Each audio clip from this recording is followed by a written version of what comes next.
Les affreux Jojo, ils tirent sur tout ce qui bouge. Allez, je vais vous raconter une histoire, les affreux Jojo. Ah. Oui. Alors aujourd'hui, je vais vous raconter l'histoire d'une jeune fille de bonne famille, appelée Alice. Alice était blonde comme le soleil, souriante et bien élevée. Mais un jour qu'elle s'ennuyait ferme à l'anniversaire de son vieil oncle Émile, elle s'écarta de la fête pour aller se poser à l'ombre d'un chêne, pour bouquiner un peu. Et surtout pour jouer à la toute nouvelle Nintendo qu'elle avait eue à Noël.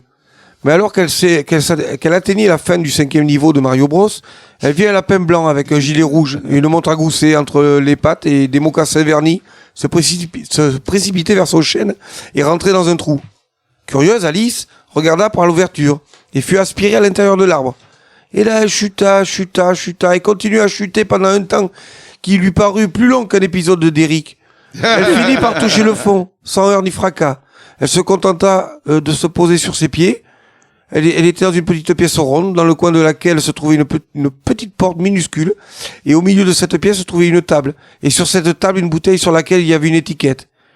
Et sur cette étiquette il y avait marqué « Buvez et entrez ». Alice pensait être arrivée chez Narcisse, mais que nenni.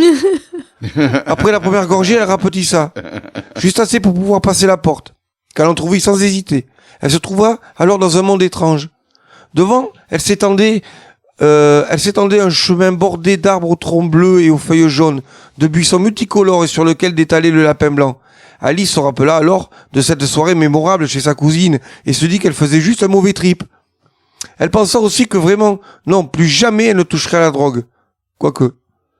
Ce lapin avait vraiment l'air cool, et elle décida de le suivre. Plus avant pour aller lui taper la causette, quoi. Mais un chat apparut soudain et lui dit ceci. « Comment t'appelles-tu » Et elle dit Alice. « Oh, quel charmant prénom. Oui, où vas-tu ?»« Je suis le lapin blanc. Je pense qu'il pourrait me ramener chez moi. »« Ah, vas-y, mais méfie-toi de la reine de cœur. »« Mais quoi, la reine de cœur ? La reine de cœur, c'est qui ?»« Mais bon, merci pour le renseignement. Je filoche. Allez, salut. » Elle passa ensuite devant un champ de fleurs qui chantait et rencontra une chenille aux yeux rouges, qui lui tint à peu près ce langage. « Comment tu te prénommes ?»« Alice. »« Waouh, c'est cool. Et Sabiche, tu fais quoi dans le coin ? » « Je suis le lapin blanc. »« Waouh, Frangine, putain, tu planes et tout, je voudrais rentrer chez moi en fait. »« Ah, et pour ça il faut des champis ? » ?»« Mais non, là j'en ai plus. »« Ah, bon, merci quand même. » Bon, et puis Alice, elle s'en alla. « Ah, et puis au fait, fais gaffe au valet de trèfle. » Bon, et Alice s'en alla. « À la reine de cœur, vous voulez dire à la reine de cœur ? » Non, je sais pas, moi je suis défoncé, tu vois, donc bon. Bon, ok, mais merci pour le conseil. Et Alice reprit son chemin, et arriva enfin chez le lapin blanc, qui faisait un strip poker avec le chapelier fou, une dinde, un rhinocéros et la belle au bois dormant. Le chapelier l'interpella. « Mais vous rajeunissez la partie, mademoiselle ?»« Non, ma maman veut pas. » Et puis là, en fait, c'est que survint la reine de cœur, avec ses mademoiselles. « Non, maman veut pas. » Et là, c'est là que survint la reine de cœur avec ses... Qu'est-ce que c'est ? Je te vois, machin. Voilà. Oh, j'ai sauté une ligne en plus. Non, maman. Ça n'est pas du compte. Ah bon, ça va. Et là, c'est avec la reine de cœur avec ses commandos d'élite et que là, le strip poker est interdit, coupez-leur la tête. Alors là, la dinde, elle se réfugia sous la table, le chapelier sortit une mitraillette de sous son chapeau et commença à assaisonner dans tous les sens.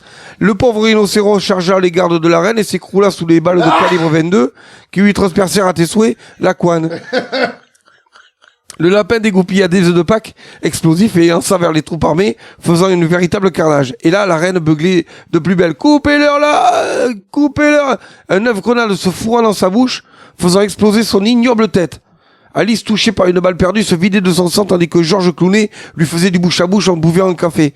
Mais trop tard. Elle vit la lumière blanche et arrivée au bout du tunnel.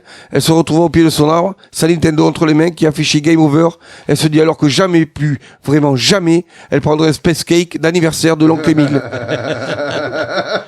C'est une belle histoire. Voilà, c'est Alice au pays des merveilles. C'est beau, hein ? Les affreux Jojo, best of.